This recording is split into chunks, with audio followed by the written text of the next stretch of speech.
Welcome to the SUSS series of podcasts that shares, questions, and dives into all things personal development because learning never stops, especially after graduation. This series will share insights, ideas, and advice on shaping ourselves to prepare for a future of uncertainties.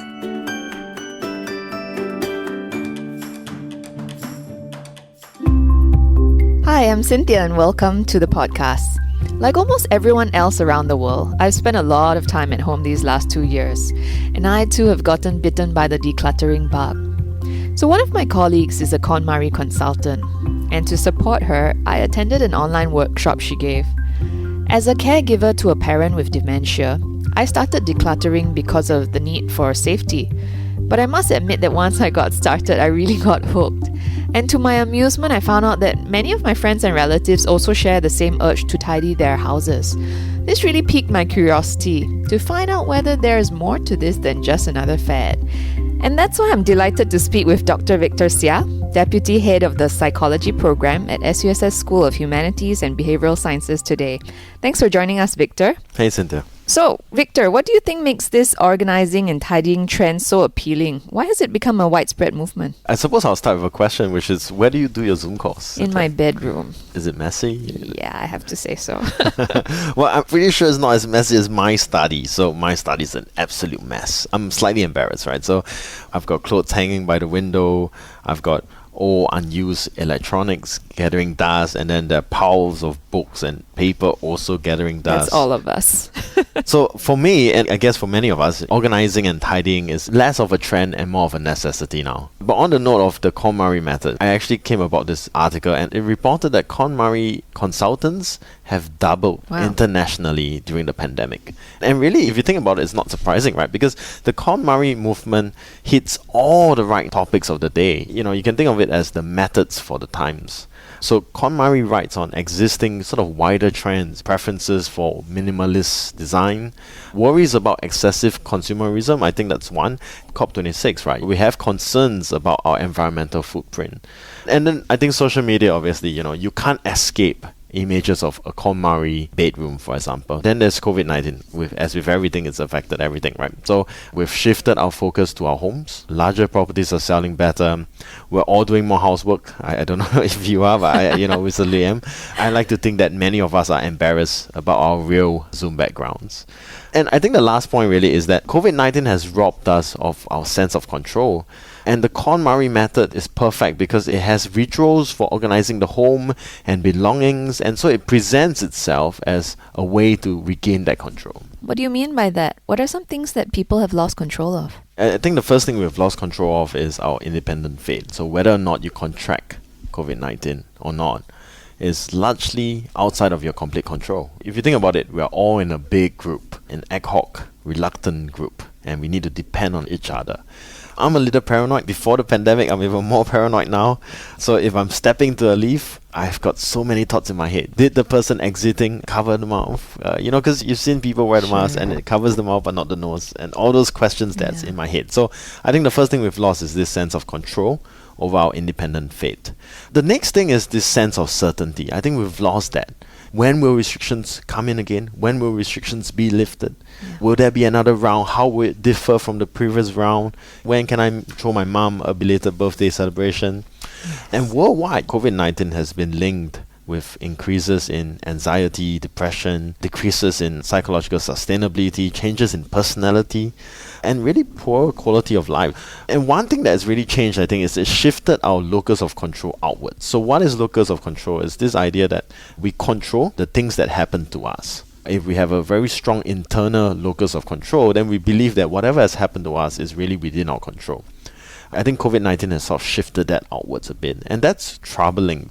So locus of control studies, I think one really popular one that's often cited is of nursing home residents. So residents in nursing homes, where residents have control over their environment, they can move the furniture, they can move the sofa, they can move the television set, or they can change the orientation, they might decide what painting goes on the wall.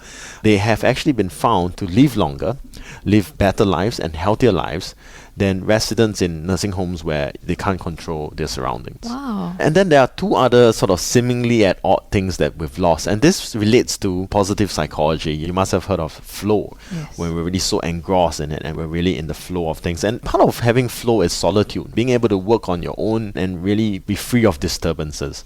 I don't know about you, I've not been freed of disturbances for a very long time. Dear. I have 2 kids running around. My wife might be on a Zoom call as well, or she might be on the phone. Someone's cooking. It's just all very busy and noisy. So I've lost my me time. I've lost solitude. And I've lost the ability to really get into the flow, right? You know, you're working on something and you feel like you're in the flow, and then your child comes Distracted. in, and you drop everything, and then you attend to them, and then you try to restart. So I think that's something we've lost, solitude. On the other end, I think we've lost a sense of community. That's one reason why there's this argument that we should be in an office to some extent. Being in an office means that you interact with your colleagues, you build that friendships, and it really gives us that sense of support. Studies have found that loneliness is as bad as cigarette smoking, Wow. and grades 2 and 3 obesity. Wow. So I think COVID-19, if it means social isolation, it also means worsening health, mental and physical health. Wow, there are so many surprising impacts. Can you elaborate further on these impacts of the loss of control? Loss of control has been proposed as one of the reasons why many people apparently are quitting. We're in the middle of what was being called the Great Resignation, right? So we're still trying to understand if that's indeed the case. Are really people quitting their jobs more than ordinarily? But one reason, if that were the case, is really this inability to switch off from work. Last night before I slept, I was working. This morning I woke up, I was working.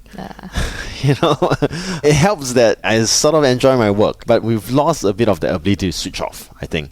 And that's really challenging because that leads to burnout, that leads to work-related stresses.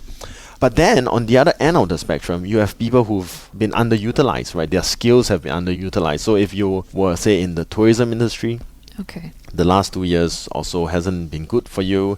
You haven't actually been able to practice the skills that you've developed. So you haven't actually been able to tap on your competency. And I think that's really important because we all want to feel like we're doing something, we're contributing, we're using our strengths. And so if you are in those industries, or you've been personally, sort of work has been reduced, for example, you feel a sense of underutilization. That at the home front, work, family conflict, domestic violence, marital dissatisfaction, all of this has been on the rise.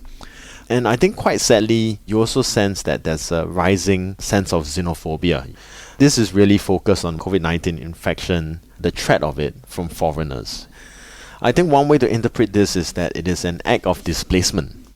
So displacement is when we direct our frustrations and anger at other people that are a bit safer to direct on. I see. So you had a bad day at work and then you come home and you're an absolute monster. Everyone avoids you. So that's an act of displacement.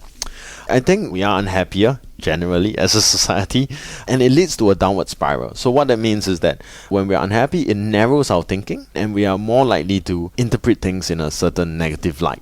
I see. And I think the extension of that is that we also have a limited range of response.